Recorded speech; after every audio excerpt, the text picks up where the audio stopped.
Manalangin po tayo. Dakila at mapagmahal na Diyos, may-ari sa lahat ng nasa langit at sa lupa. Kami po ay dumudulog sa inyo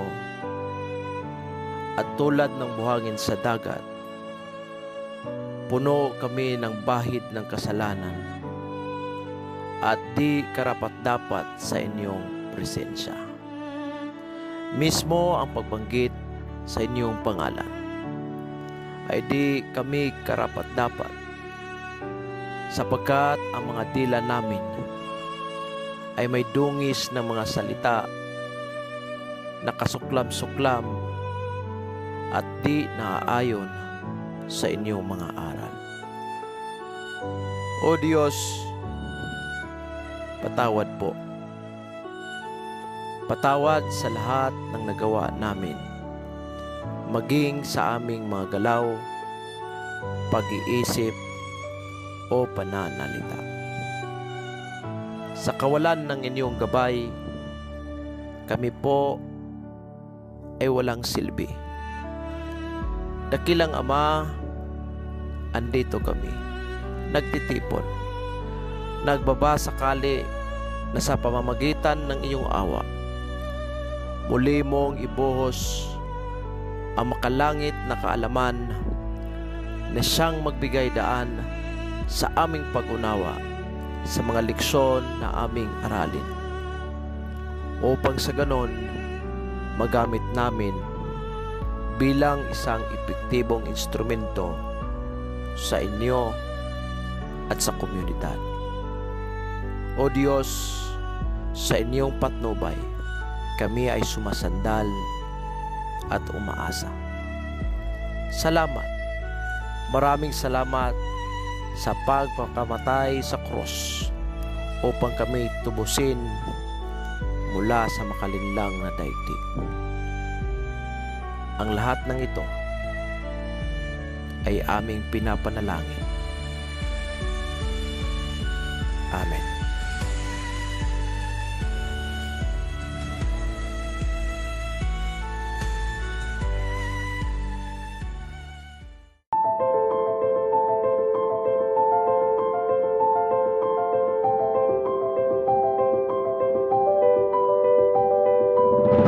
Magandang umaga po sa lahat ng mga kadete nationwide from Luzon, Visayas, and Mindanao, sa lahat po ng mga estudyante natin, mga kadete who will be taking the Criminologist Licensure Examination, sa lahat po ng nakikinig ngayon. Welcome po sa Bikoino. Ang Bikoino po, isang plataforma po ito sa YouTube na nagbibigay po ng libre at comprehensive at the same time aligned po sa latest table of specification ng lahat ng mga discussions natin. Ang target po sa video po na ito is to review the topics under the subject question document examination. Isang subject po ito under forensic science. But before anything else, mga kadets, sa lahat po ng mga baguhan na subscribers, may libro po tayo. Ang tawag sa libro po is Bikoino Book. Okay? Ang Bikoino Book po, available po ito sa video description po. You can see my name.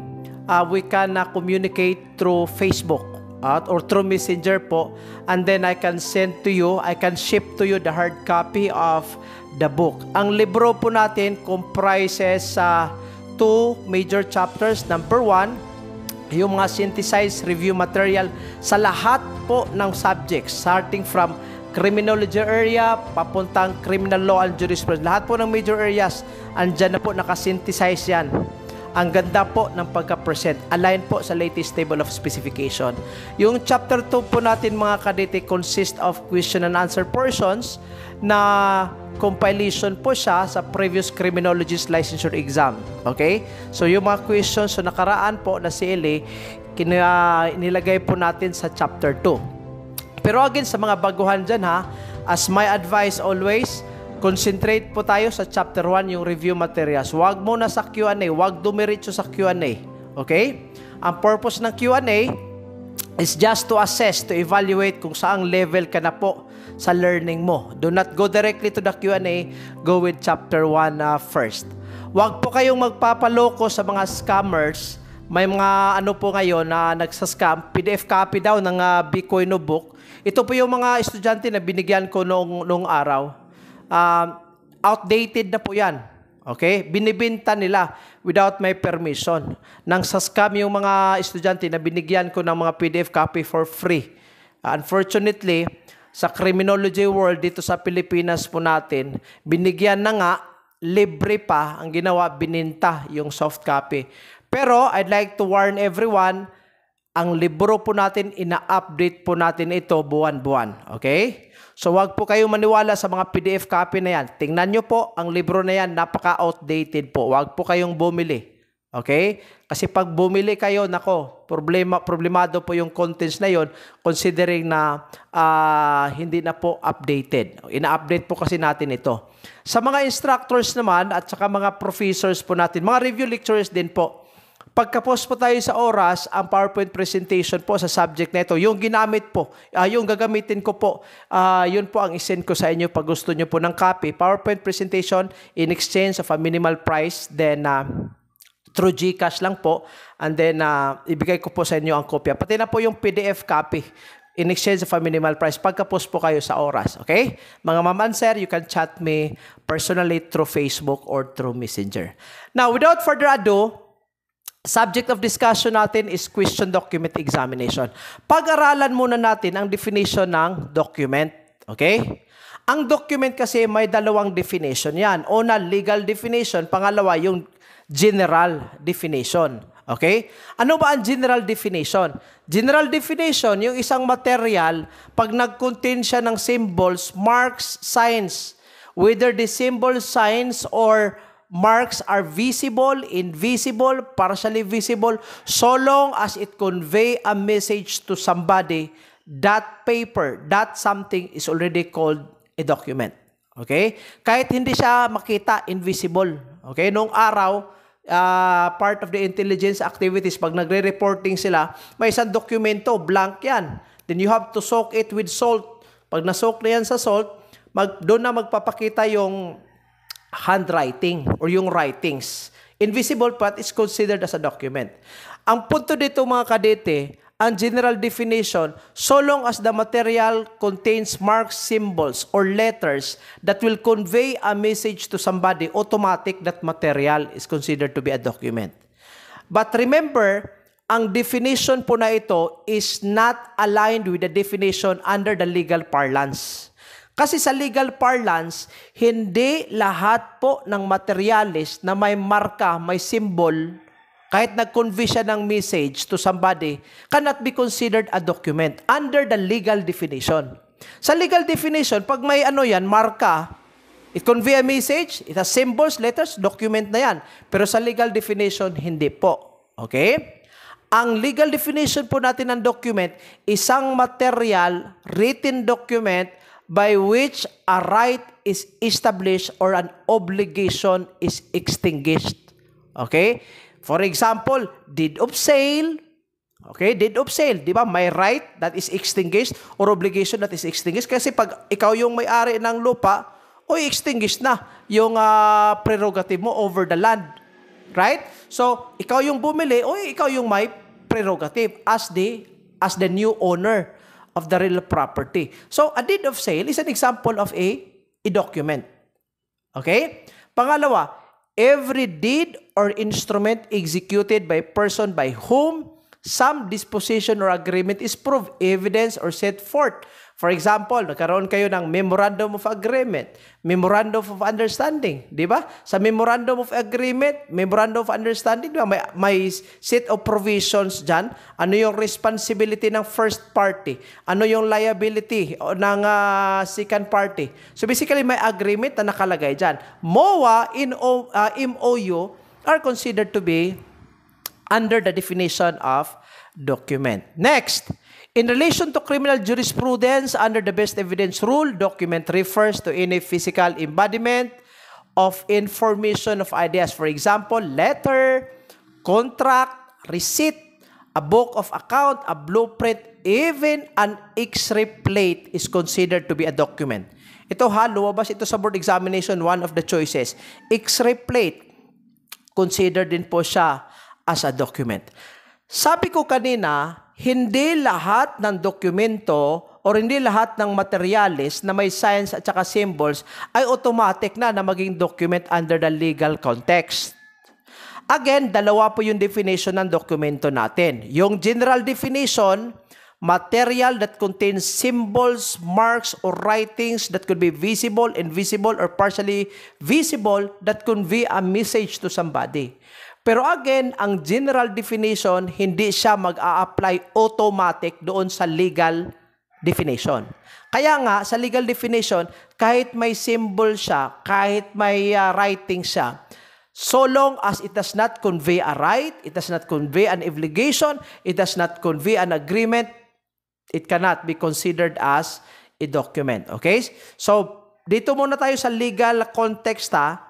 So again, may mga dokumento na hindi considered to be a document under the legal definition. Example, a draft of a municipal payroll which is not yet approved by the proper authority. Ibig sabihin, sa payroll doon na nakalagay, pangalan ng tao, magkano yung sahod niya sa buwan-buwan. Okay? Every name of the employer sa municipality, andun yung corresponding amount that he has to receive on a particular payday. Pero hindi pa na-signan. Walang signature sa chief accountant. Walang signature o walang approval sa mayor. It's just a draft. Question, is it considered to be a document under sa legal context? Ang sagot, hindi. Pero under the general definition, pwede. Diba? Sa general definition. Pero sa legal definition, ay hindi. Di pwede siyang magiging document. Okay? Pangalawa, mere blank forms of official documents. Di ba? Pag pupunta ka ng eskwelahan, di ba may enrollment form tayo? Blank form, hindi pa na-filled up. Question, document ba yan? Nakalagay doon, name, semicolon, line, gender, semicolon, line, age, semicolon, line. Di ba may mga letters yan, may mga writings. Question, hindi pa na-filled up, blank form pa lang. Considered ba sa as a document?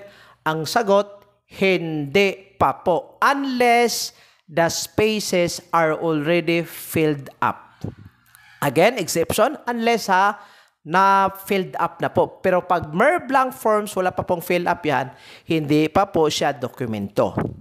Under the legal context, sunod, pamphlets or books which do not evidence any disposition or agreements are not documents but are mere merchandise.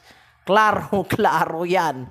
Yung libro, yung review material po natin, which do not evidence any disposition, talagang walang agreement dyan, wala namang right being extinguished dyan, wala namang disposition or any kind of provision that will establish a contract between one person to the other, ay hindi po siya pasok sa legal definition ng document. Okay? Kuha po natin ang difference between legal definition of a document and the general definition of a document. Okay? Sunod. Kinds of documents. Pag pag under kayo sa QD, usually ang type of documents 4 lang. Okay? Pero sa updated na libro po natin, again, yung nag-avail sa mga PDF na scam na yan, nako, kuha ko sa inyo, i-delete nyo na yan. Sampalin nyo yung nag-scam sa inyo. Ay, nako. Ang mga kadito noon, last 2020, maraming nag-chat po sa akin, sir. I'm a working student. I'm a security guard working 24/7. I do not have any money to enroll in a review center. Can you give me for free the soft copy of your book? So ako naman, nung araw, year 2020, di ba, on the verge of pandemic yon, so I gave it for free because kasi nga, kindness. Kaya nga sabi, ang kindness sometimes a weakness eh. So out of benevolence, binigay ko. For free Yung iba, nagbayad ng 800. Yung iba, for free. Karamihan dyan, taga Mindanao. Mayroon din po, taga Cebu, Visayas, may taga Luzon. Binigyan ko for free. Kalaunan, yung PDF copy, soft copy ko, ang ginawa ng mga tontong gago na yan, bininta ng amount ng 500 pesos. Yung iba, bininta doon sa mga stores. Photocopy. Ay nako, in the amount 500 pesos o to 600. Yung mga criminology namang uto-uto na hindi alam talaga kung updated ba or hindi, dumiretso naman kasi mura. Hay nako. Pero again, siguro benefit of a doubt, no? Baka yung nag-scam sa inyo, yung nagbinta sa inyo in a much lower price, talagang gipit po. Kaya, I choose to hold my peace, not to file any kind of criminal or civil cases. Wala, hindi na po. All this money that we have in this world are just temporary. These are temporary bling-blings in life. No need to be stressed about it. Pag gusto nila, mag-scam sila, bahala kayo sa buhay ninyo. But then again, I'm warning everybody. Yung PDF copy na yan, di po yan updated. Okay? So, you can go directly to me for legitimate transaction. But anyway, continue po tayo. Nai-stress ako eh. Kinds of documents, 5 na po yan. 5 po. Okay? Una, itong tinatawag nating public document. Now, for now, ang dapat tandaan muna natin para hindi tayo ma-confuse later on. For now, ang dapat tandaan lang po natin, when we say public document, nakanotaryo siya. Pag notarize siya, ibig sabihin, public document siya. Okay? Pag nakanotaryo. Sino ba yung mga nakanotaryo? Tanong, lahat ba ng lawyers pwede makapag-notaryo? Ang sagot, hindi po. Okay? Kasi po, kailanganin yung tinatawag nating notarial commission. Ang notarial commission, para siyang lisensya o permit ng isang abogado para he will be allowed to notarize within a specific jurisdiction lang. So kung ang specific jurisdiction ng RTC, it's between point A and point B, ibig sabihin, ikaw nang nagkuha ng notarial commission in that RTC, you will only exercise notarization between point A and point B only. Kuha po? Paan dokumento nakat-notarize, lagay sa isip natin, public document. Okay? Pag ang dokumento o issued by the government, tawagin nating official document. Okay? Memorandum orders, okay? Letter of instruction, yon, mga official documents po yon. Okay? Basta issued by any government agency, whether it's a CHED memorandum order pag nasa university ka, or memorandum orders pag nasa LTO, automatic lahat ng mga yan official document po. Sunod, pag hindi siya issued by the government, hindi siya naka-notarize, ang tawag po sa document na yan is private document. A document executed by a person without the intervention of a notary public. Ibig sabihin, hindi pa po siya nakanotaryo of any person legally authorized thereof, hindi pa po siya tatawaging public document. But rather, it shall be considered as a private document. Ibig sabihin, pag may deed of sale tayo, hindi pa po siya nakanotaryo, ay wag mo munang sabihing public document yan. Okay? Kailangang inotarize mo muna yung deed of sale. Pag may memorandum of agreement tayo, gumawa tayo ng MOA, pero hindi nga, may nagawa tayo, pero hindi pa po nakanotarize. Pag hindi pa yan nakanotarize, private document po yan. Pero pag nakanotarize na, ay magiging public document na po. Okay? Sunod. Commercial documents executed in accordance with the Code of Commerce or Mercantile Law containing disposition of commercial rights or obligations. Anything that is related to business, anything that is related to business, magiging commercial document po siya. Okay? Next, ang pinakalast po, itong tinatawag nating electronic document. Ano ito yung electronic document? Ito yung bago. Nung araw kasi, yung e-signature, hindi yan accepted. Pero ngayon, accepted na. So, may mga electronic document na tayo, di ba? Sa eskwelahan nga namin, enrollment form, naka-digitalize na. Okay? Yung waiver mo, naka-digitalize na. Yung parents' consent, naka-digital na. So, ang tawag po doon, electronic document. So long as the document is electronic in form, then stored in a computer network, backup, archive, or other storage media. 5 po ang dokumento po natin. Now, kanina ang sabi ko ang public document, dokumento na naka-notarize. Private document, dokumento na hindi naka-notarize. Pero, may mga technicalities tayo. Okay?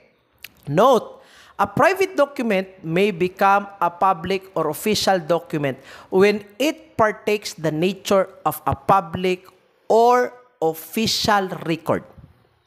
Klarong-klaro ha, ibig sabihin, kanina ang sabi ko ha, public document, notarized siya.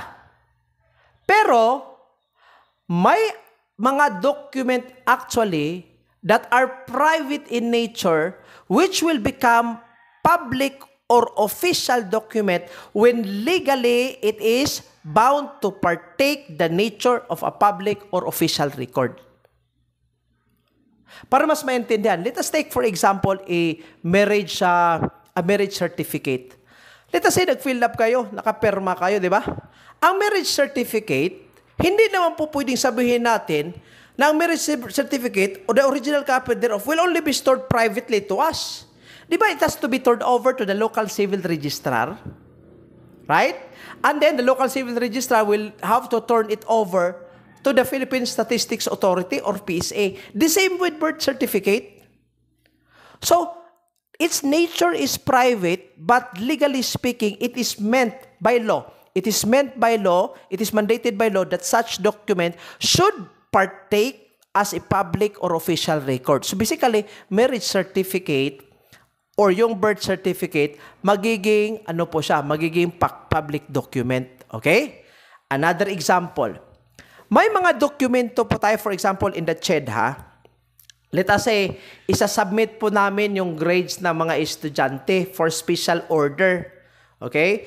May mga, ano po kami, may mga ministerial responsibility towards CHED na dapat naming i-report. Yung lahat ng documents executed by our private institution, private higher institution, are actually private in nature. But these submissions to CHED are meant to be put into public or official record. So therefore, yung sinabit namin to CHED will become a public document kahit hindi siya nakanotaryo. Okay? Klaro ha? Kahit hindi nakanotarize ha, if it is meant by law, if it is required by law to be incorporated into official or public record, automatic, magta-transition yan into a public document. Hindi nga nakanotaryo, pero magiging public document kasi nga po, it is meant, according to the law, it is meant to be incorporated as part of the official or public record. O, klarong-klaro yan ha. So kanina, anong sabi ko? Public document, nakanotaryo. Tapos, ang sabi ko, may technicalities. May mga private document na kahit hindi nakanotaryo, magiging public document. Ito yung mandated by the law to be incorporated for public or official record. I hope naintindihan ha. Klarong-klaro yan ha, mga kadete. Sunod. If a private document is intended to become a part of the public record and falsified prior thereto, the crime committed is falsification of public document and not perjury. Di ba? Ibig sabihin, may isang dokumento, ginawa yung dokumento, but it is altered. And the purpose of that document, altered document, is to be put into public record. For example, yung birth certificate mo, para makakuha ka ng passport, iniba mo, inalter mo. Yung probably yung age, yung circumstances, altered siya. In order for you to get what we call as the passport, yung passport, para makuha yung passport, nag-alter ka ng birth certificate. Ang tanong, ano ang criminal liability? Altering the details in the birth certificate. In that instance, birth certificate intended to be used in order to obtain a passport.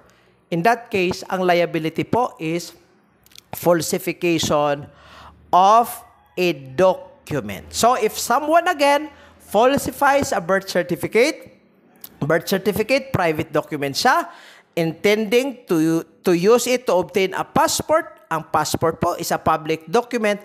Ang krimen po is falsification of public document. Again, because the intent is to use the falsified document, yung birth certificate, in a public transaction. Okay? Pareho lang din po, inalter mo yung result ng medical certificate mo para makakuha ka ng driver's license. Or probably, inalter mo yung drug test mo, drug test result. Kahit addict ka, ginawa mong pasta, pag ginawa doon, wala kang drugs being detected, but in reality, positive ka, Brad.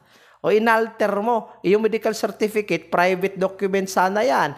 Tapos, ginamit mo siya para makakuha ng driver's license. Ano ang krimen mo? Falsification. Ano ang dokumento that was subjected for falsification? Yung medical certificate. Okay? Yun po ang ibig sabihin under paragraph 2. Okay? I hope naintindihan yung first paragraph at saka yung second paragraph. Sunod. Ito, pinagdidibatihan ng mga gwapo at magandang dilag sa Luzon. Ang pagkakaiba daw ng question at disputed document. Nako, alam nyo mga kadete, ang pinagkaiba dyan, spelling lang. At saka yung scope niya. Pero pare-pareho lang yan. You can use it interchangeably. Okay? Pero para mas maintindihan, ganito ha. Pag question document ha, specific po siya compared to disputed document. Okay? Sa disputed document, it's just an existence of an argument. Dito sa question document, there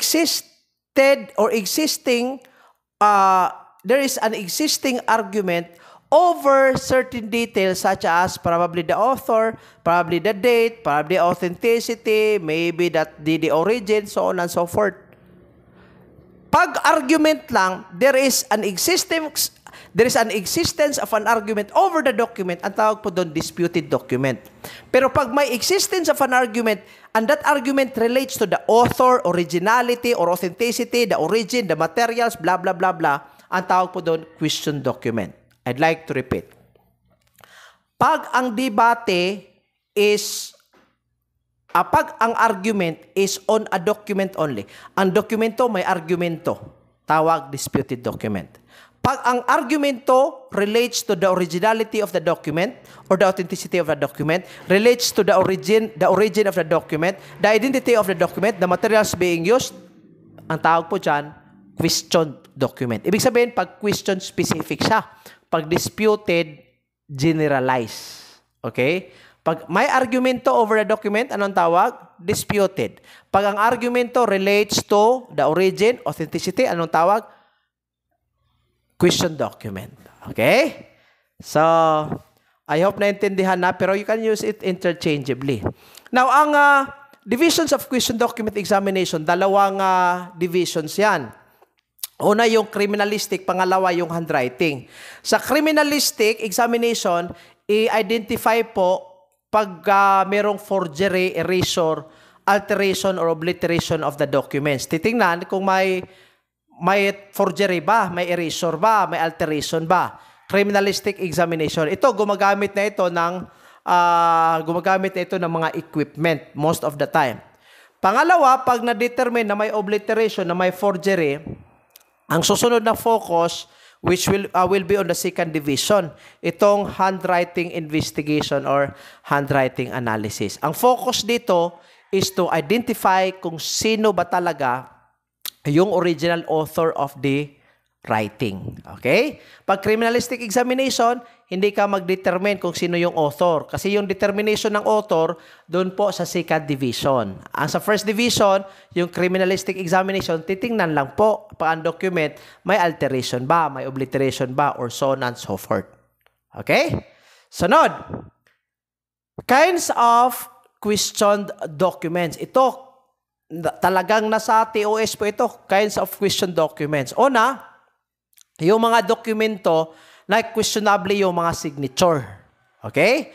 Pangalawa, question documents alleged to have been containing fraudulent alterations. Yung una, yung questionable yung signature. Mangyari ito doon sa mga kontrata, sa mga cheque, so on and so forth.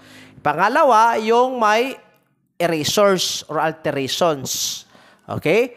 Pangatlo, itong tinatawag nating holographic wills. Ano ba itong holographic wills, mga kadete, or holographic document?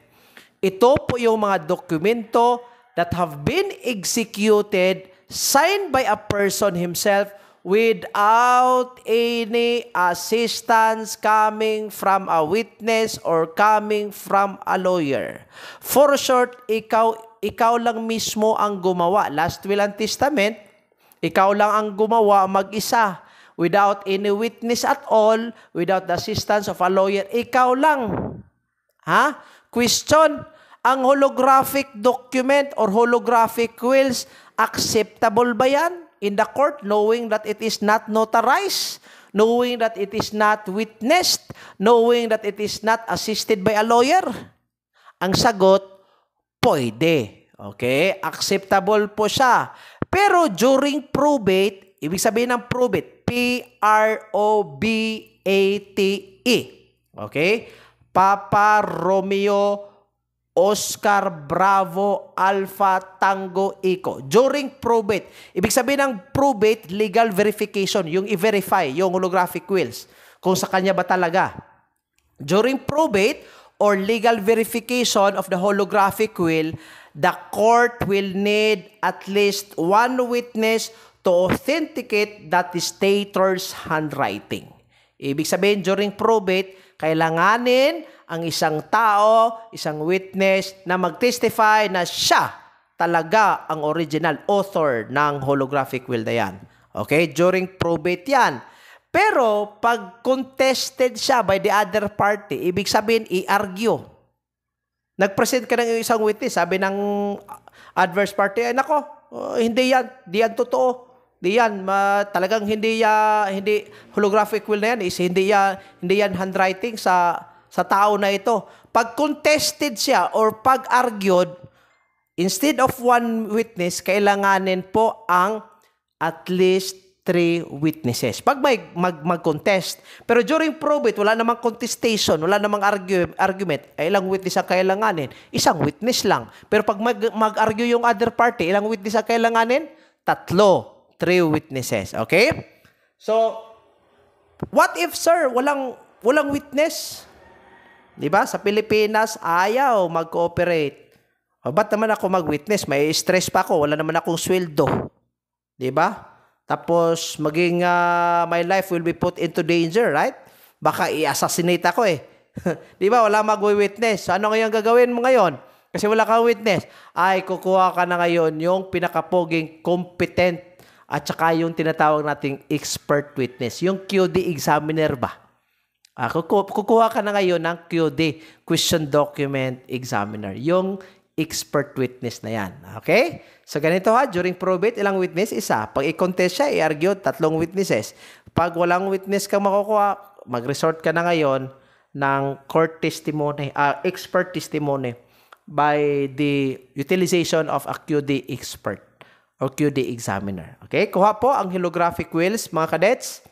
Sunod, yung dokumento investigated on the question of typewriting. Ang typewriter, mga kadete, obsolete na po yan.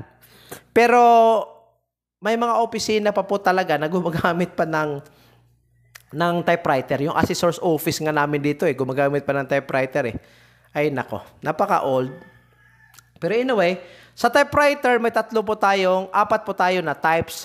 Pag pika po yung typewriter natin, malalaman nating pika yan kasi po sa 1 inch, in 1 inch, may 10 litra po ang ma-reflect or ang ma-write. Okay?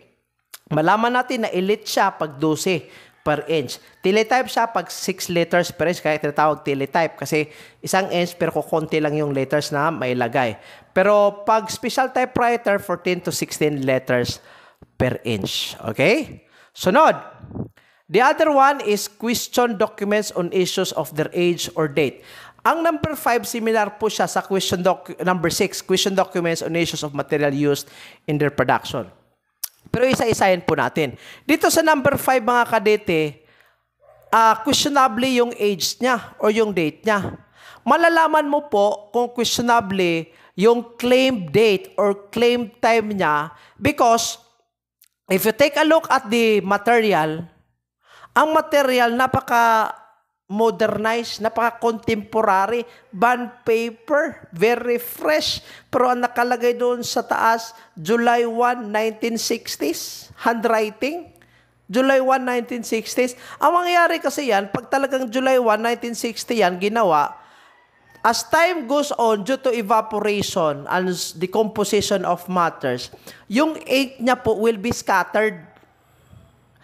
You can observe yung mga dokumento in the past years, nagiging scattered po yung ink. That will tell that it underwent a passage of time. Pero if in case, napaka-fresh ng handwriting, yung material na ginamit mo, bugo kasi yung material na ginamit, yung contemporary bond paper, nakalagay doon sa taas, July 1, 1960, questionable yung age at saka yung time. O, kaya sa number 6, materials used in their production. Okay?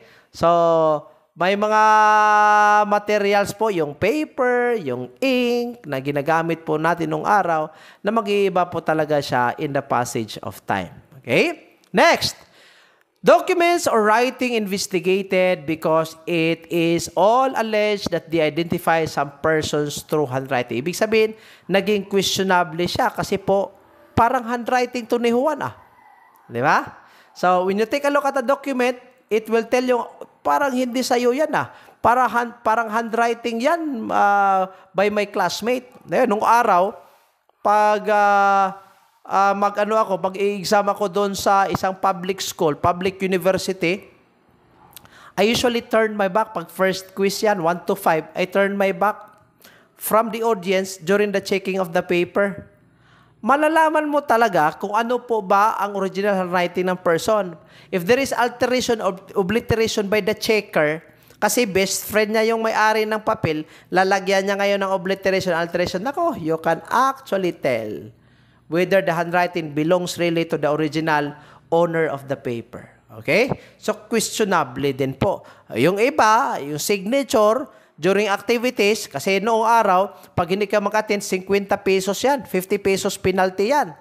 Pag hindi ka mag-attend, log in, 50 pesos. Pag absent ka, log out, another 50 pesos. So in one activity, 100 pesos. Yung naging mayaman, yung din lang.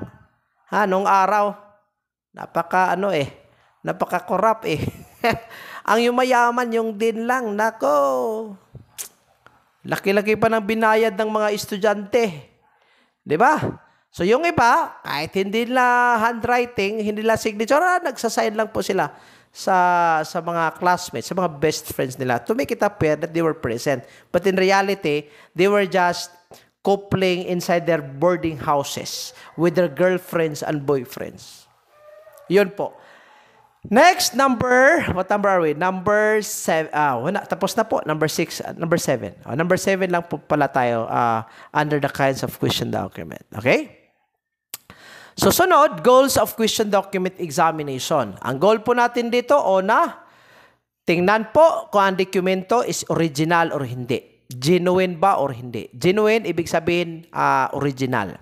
Pangalawa, pag na-prove na po yung document kung original ba or hindi, sunod na focus po will be identifying and eliminating potential authors of the document. Eliminate po yung sino hindi nagmamayari.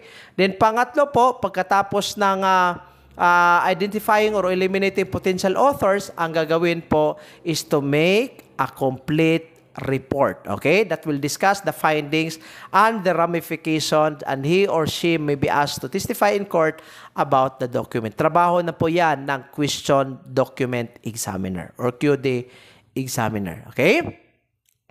In comparison of question document, what constitute sufficient number of similarity? Pareho lang po tayo sa fingerprint, mga kadete, na wala po tayong universal standard being set by the court as to how many number of similarities that will constitute similarity, or that will constitute sameness or likeness between two specimens.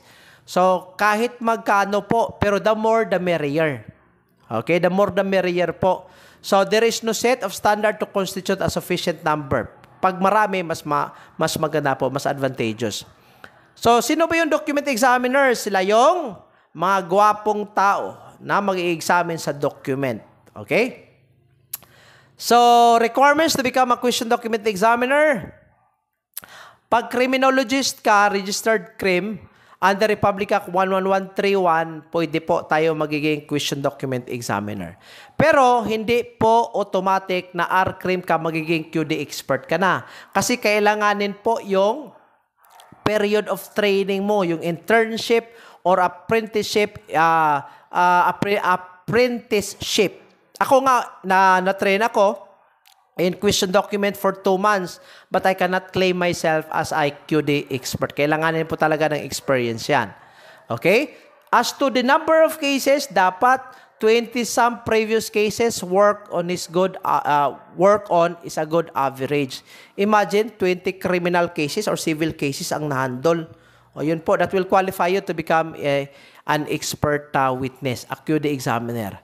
Or kahit hindi ka pa nakapag-handle ng kaso, pero yung background mo, yung training mo, napaka-overwhelming naman, napaka-solid naman yung background mo sa trainings and apprenticeship, pasado ka pa din, okay? Pero yung experience, again, in handling the cases are more better compared to OJTs or internship.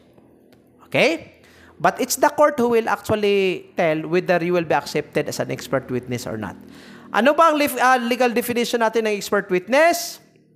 Ito yung witness who by reason of his special training or experience is permitted to express an opinion regarding the issue or a certain aspect of the issue which is involved in a court action. Ang tanong sa board examination ganito, si Dr. Procopio, lumabas siya from the hospital. Nung lumabas siya sa hospital, nakita niya mismo ang patayan. Si Juan, binaril niya si Pedro. Ngayon, yung doktor, si Procopio, was been summoned by the court, subpoenaed by the court to testify about the shooting incident. Ang tanong ngayon, considering that he is a physician, will he testify as an ordinary witness or as an expert witness? Ano ang sagot? Si Dr. Procopio lumabas. Nakita niya, binaril ni Juan si Pedro. Nang dahil siya lang yung nakakita, yung korte, he was been subpoenaed to appear in court. Ang tanong ngayon, kasi mag-testify siya doon, ano ang kanyang label? Ordinary witness or expert witness? Ang sagot, ordinary witness lang. Kasi nga po, ang kanyang i-testify is only on the shooting incident. But if his opinion will be asked as to the depth of wound, whether it is enough to cause death, pag yung expertise na ang tinatanong, yung opinion na ang kinukuha ng korte, yung opinion ng doktor, kung ang depth of wound is enough to cause death, in that case, magiging expert witness siya. Pero pag mag-testify lang siya, kasi nakita niya yung barilan, ay nako, ordinary witness lang. Okay? Same thing with the QD examiner yung mga QD expert po natin. Okay? Scientific methods in question document examination, same with fingerprint, ACE. Okay? Ang ACE po, tinatawag itong the law of ACE. ACE stands for analysis or recognition. Sa fingerprint, yung analysis or recognition, yung tingnan mo muna kung ang Latin print can be further examined, can be worthy to be examined. Kasi pag yung Latin print mo, kukunti lang yung nakuha, isang range lang ang nakuha, ay naku, hindi pwede yan. Sa question document, yung characteristics or properties are observed or measured. No? Ino-observe mo ngayon, minimeasure mo yung properties or characteristics ng isang document to be in question. Okay? Pangalawa, comparison. Sa comparison mga kadete, kinukumpara mo ngayon yung unknown at saka yung known. Yung question document at saka yung standard specimen. Question specimen at saka yung standard specimen. Then, evaluation, ito yung decision making na. Diyan ka mag-conclude whether there is similarity between the two specimen. Okay? Diyan ka din mag-conclude whether the handwriting belongs really to the other guy. Now, in order to solidify your findings, pupunta ka sa last stage ng ACE. Itong tinatawag nating verification. Okay? Verification. Ang verification, ang gagawin mo dyan, you have to go to another question document examiner and then you let him examine the same question specimens, the same standard specimen. Ipa-examine mo uli sa kanya. And you want to find out, to corroborate whether you have the same findings. Dalawang klase ang verification po natin. Blind verification at saka yung isa, non-blind, N-O-N. Non-blind verification. Pag blind verification, ibig sabihin, alam ng second QD examiner, alam niya kung ano yung, pag non-blind, alam ng QD examiner kung ano yung findings mo. Sabihan mo ngayon, hoy sir, yung findings ko, hindi sila similar. Kindly examine again and try to find out whether we have the same findings. Non-blind. Kasi alam niya yung findings mo. Pero sabihan mo yung examiner, hoy, Mr. Examiner, examine mo nga uli itong dokumento na ito. I will not tell you kung ano yung findings ko. Ano yung type of verification? Blind. From the word blind, bulag siya. Bulag kasi hindi niya alam kung ano yung findings mo. Okay? Blind verification, non-blind verification. Napakasimple lang. Okay? I hope you understand, ha? Pag may mga tanong mga kadete, you can give me a chat through Facebook or through Messenger or through my comment section po ito, ha? Doon kayo sa comment section. Pero again mga kadets, napakahektik po kasi ng schedule ko. Sometimes, I don't have time to check the comments. As you can observe, kukunti lang po yung mga comments na nagre-reply ako. Pero pag mag-chat kayo sa Facebook or sa Messenger, so long as hindi kayo maghingi ng, baka gusto nyo, magiging callmate tayo, hindi pwede yan. Or chatmate. Hindi pwede. I'm already married. What I mean is, you just give me a chat. Just say, sir, identify yourself, okay? I am cadet, blah, blah, blah, from the city of Agusan, the city where your book was been pirated. Magpakilala ka lang. And then, this is my question, sir. Blah, blah, blah. And I will, the moment I see it, I'll give you a response. Any confusion, any question so long as related po sa criminology. Okay? Sige. Sunod, standard document. Ano ba itong standard document? Ito yung mga authentic specimen. Okay? Ito yung magiging basehan natin sa pag-identify or pag non-identify sa isang question document. So, ito din po ang mga dokumento kung saan yung origins are known. Ibig sabihin, ito yung basihan. Ito yung basis. Ito yung talagang genuine. Ito yung talagang original. Okay? Ang standard, the word standard, outdated na po yan. Ang new term natin ngayon is exemplar. Okay? Between the two choices, standard at saka exemplar. Exemplar po yung gagamitin natin, ha? Or, pag hindi exemplar, handwriting samples. Okay? Yung word na standard, old term na yan, ha? Outdated na yan. Dapat gamitin natin handwriting samples or exemplar. Okay? So, ano ba yung mga kinds of standard document? Talagang hindi na-alter, talagang original na handwriting niya. O pwede yung tinatawag nating procured or collected. Di ba pag day-to-day activities natin, for example, pag estudyante tayo, gumagawa tayo ng note-taking, di ba? Pag nag-note-taking tayo, of course, yung handwriting natin dyan, original. Hindi naman tayo mag-a-alter. Ba't tayo mag-a-alter? Wala naman tayong rason mag-a-alter. Hindi naman tayo abnormal, di ba? Abnormal yung tao, mag-a-alter pag nag-note-taking ka. Or pag mag-quiz, you do not alter your handwriting, right? Or when you write diary, are you going to alter your handwriting? Hindi. Original yan. Lahat po ng dokumento na na-execute natin in our day-to-day operations, tawagin po siyang procured or collected document. Ito yung mga informal na mga dokumento. Sunod, pag formal, ito yung requested. Kasi nga po, pag ikaw yung suspitsado, sabihan ka ngayon ng investigator, sige, magsulat ka nga. Ang tawag doon, requested na standard document. Ang pang-last, itong tinatawag nating post litem motam exemplars. From the word post litem motam, ibig sabihin, after a lawsuit is started. Ibig sabihin dito, yung exemplar, pinoproduce siya after there is already a case in court. May kaso na doon sa korte. Nag-request para sa exemplar. Ang tawag doon, post litem motam exemplar. So, dapat sana yung standard document, yung exemplar, should be taken from the day-to-day activities, from the requested Pero pag may lawsuit na, may trial na doon sa korte, tapos gusto mo pang magpakita ng standard document, ang tawag sa dokumento na pwedeng i-present doon sa korte is yung post litem motam exemplars. Okay? Motan. Motana exemplars. Alright? Next.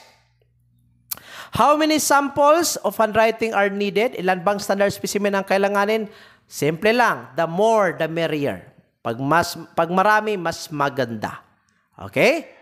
Next, punta tayo dito sa handwriting. Handwriting examination. Ano ba itong handwriting? Ito yung pinaka-OA na definition. Bahala kayo mag-memorize nito.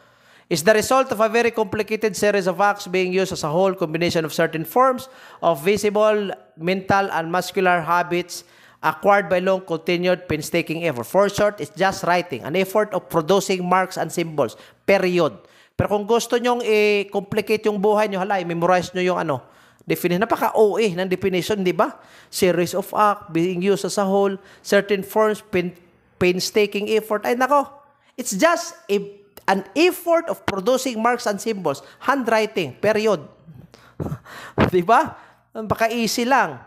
Ang handwriting, tinatawag din po siyang visible speech. Okay? Important terms that you have to consider. Una, yung tinatawag natin gestalt. Ibig sabihin, kompleto or whole. A good gestalt needs nothing added or taken away to make it look right. Ibig sabihin, original handwriting. Talagang walang dinagdag, walang kinukuha. Original na original talaga. So, ang tawag na dyan, gestalt. Kompleto po as a whole. Di na kailanganin magdagdag. Sunod, Graho analysis. The study of handwriting based on the two fundamental strokes, the curve and the straight strokes. Very easy. Yung pangatlo, ito ang lumabas sa board examination, graphology. Ano yung graphology? Yung handwriting natin, kinukumpara, ina-analyze yan, and then correlate it with our personality. Okay? Or yung character natin. 'Di ba pag pag mag-apply kayo ng police or jail guard, part of these stages would be neurological examination. O sabihan nga ka ngayon na you will be instructed to write. Kasi pag mga yung writings mo, napaka-ugly to look at. Yung presence of curves sa writing natin is an indication of a bad personality. So, graphology is analysis of handwriting and correlate it to the personality. For short, bad handwriting, bad personality. Pag good handwriting daw, good personality. I do not know if that is true or not. Pero tayo mga lalaki, hindi ba? Yung mga handwriting natin, so lang is hindi naman tayo bakla. Pag wala naman tayong lahi na bakla, ang handwriting natin, hindi maintindihan. Kaya nung araw, naging college ako, nagagalit yung seatmate ko kasi gusto niyang mag-cheat. Hindi siya makapag-cheat. Kasi cryptographic yung handwriting ko eh. So, galit na galit siya. Mayon siya sa una. Binisaya nga, matay ka igso. Magpasuhid mang galing ka, pero di puta kasuy. Hindi ko kasabot sa imuhang sinulatan. In plain Cebuano. Ibig sabihin, gusto niyang mag-cheat, pero ayaw siya. Hindi siya makakopya. Paano siya makakopya? Hindi naman niya naintindihan yung handwriting. Diba? Cryptographic eh. So, pag bad handwriting daw, bad character. Ay, graphology, yan. Okay? Next, and the last, itong kinds of handwriting. Una, pag single stroke, print handwriting. Napaka-easy. Ang print handwriting, tinatawag din po itong manuscript or black letters. Pag tinapot siya in Cebuano, pag tinapot siya, cursive. Ang cursive, tinatawag din po itong script or longhand. Connected letters po. Very easy. Pag combination ng single stroke at saka cursive, tinatawag siyang Dinilian handwriting. Pag ang handwriting niya, you applied art in handwriting. Napakaganda. Tingnan niyo yung example. Di ba? Napaka-artistic ng pagsulat. Right? Di ba? Yung mga dokumento noong araw, Lord of the Rings, for example, yung mga document nila, it's a very good. Gothic. Right? Gothic. Naka-Gothic yung mga letters. Calligraphy po ang tawag. When you apply art in handwriting. Ang pagsulat po natin, dalawa po ang muscles na involved dyan. Okay? Itong tinatawag nating extensor muscles at saka yung isa flexor. Pag extensor mga kadete ha, ibig sabihin siya po ang responsable to form an upward stroke. Extensor, pag downward, flexor. Extensor, upward, downward stroke, flexor. Pataas, extensor, pababa, flexor. Pataas, extensor, pababa, flexor. Upward, extensor, pababa, downward, flexor. Huwag niyong kalimutan yan ha. Ang coordination between the extensor at saka flexor in order to produce a good rhythm of handwriting is known as motor coordination. Okay? So ano yung motor coordination? Coordination lang ng mga muscles in order to produce a good rhythm of handwriting. Motor coordination. Kaya nga, pag titingnan natin yung mga old people, aging 70 years old and 80 years old, diba? Napaka-wavering na ng pagsulat. Bakit po? Kasi nga po, wala ng coordination sa mga muscles eh. Hindi na nakapag-coordinate. So, pag ang isang tao, he wanted to forge the signature of a person. The first time he is going to forge it, there will be no motor coordination. Right? Kasi baguhan yan eh. Magsasabi yung ano niya, yung brain niya, tsaka yung muscles niya, magsasabi nun, bago to eh. This is not my handwriting. So talagang walang motor coordination yan. Kaya nga mag-wavery eh. Makikita mo na may hesitation, may doubt in the handwriting kasi nga po walang motor coordination. But then again, present din po ito sa mga old people. Okay? Yung mga ano natin, yung mga old people. So, by the way, pag bad handwriting, before I forget, pag bad handwriting po, may tinatawag tayong cacography. Pag bad yung handwriting niya, cacography. Okay? Cacography. Kako. C-A-C-O. Okay? Charlie Alpha, Charlie Oscar. Then graphy. Cacography. Ibig sabihin, a bad writing. So balik tayo ha. Pag walang motor coordination, ano mangyayari? Pag walang motor coordination o na dito, ang mangyari is wavering and very irregular line or stroke. As you can see on this slide. And then, angular line, makikita mo ang angles on the handwriting. And then, these angular lines can be